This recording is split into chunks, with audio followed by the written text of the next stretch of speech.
આજે આપણે બનાવશું પૌવાનો ચેવડો।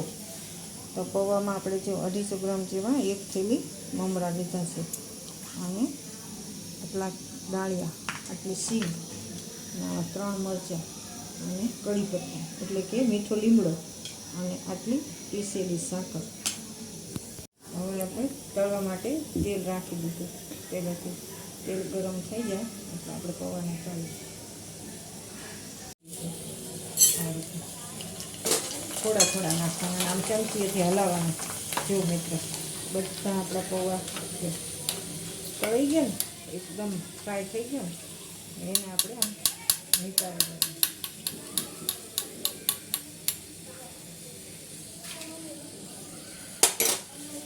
તેલને ઠંડુ નહીં થવા દેવાનું, ઓછા નાખવાના એટલે એને ફૂલવાની જગ્યા મળે, પૌવાને ફૂલવાની।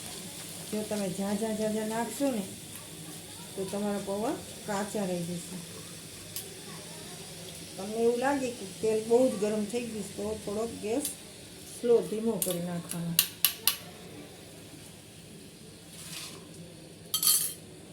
દાળિયા કરી નાખવાના। જોયું? જો આ જ રીતે દાળિયા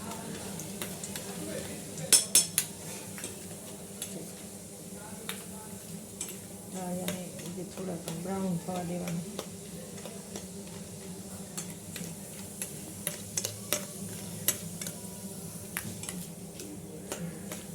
વધારે પડતા નહીં, બસ હા આટલા જ। જોયું? હવે આપણે એને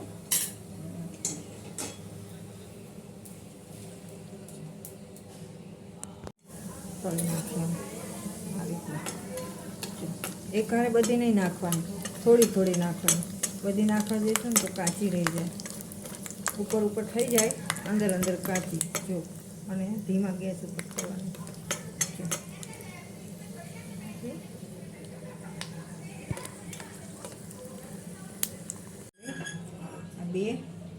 બે ચમચી જેટલું તેલ લીધું છે, કેમ કે આ બધું તળેલું ફ્રાય કરેલું જ છે। તો હવે આપણે એમાં મરચાં નાખીશું। પેલા આપણે આ કાજુ નાખીએ, કાજુ થઈ જાય ને સેજ બ્રાઉન જેવા શેકી જાય ને પછી એને આપણે કાઢી લઈશું। તેલ ગરમ છે એટલે કાજુ ફટાફટ થઈ જશે।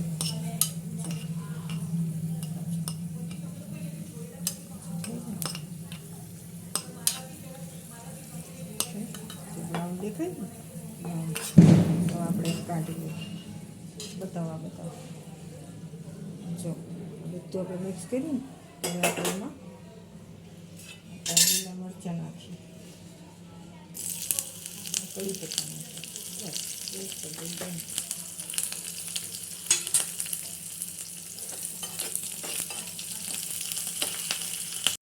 નાખીએ, હવે આપણે આ વઘારામાં રેડી દઈએ।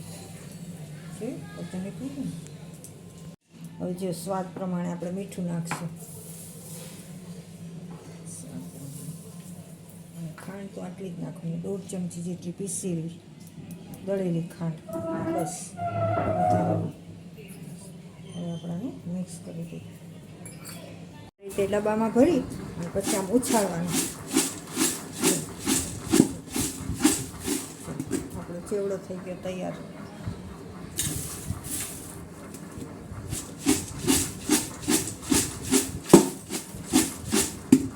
જો મિત્રો આ મકાઈનો ચેવડો કેટલો સરસ બન્યો છે, જોતાં જ ખાવાનું મન થઈ જાય છે ને। મિત્રો આ મકાઈનો ચેવડો આપને પસંદ આવ્યો હોય તો ચેનલને લાઈક કરો, શેર કરો અને સબસ્ક્રાઈબ કરો।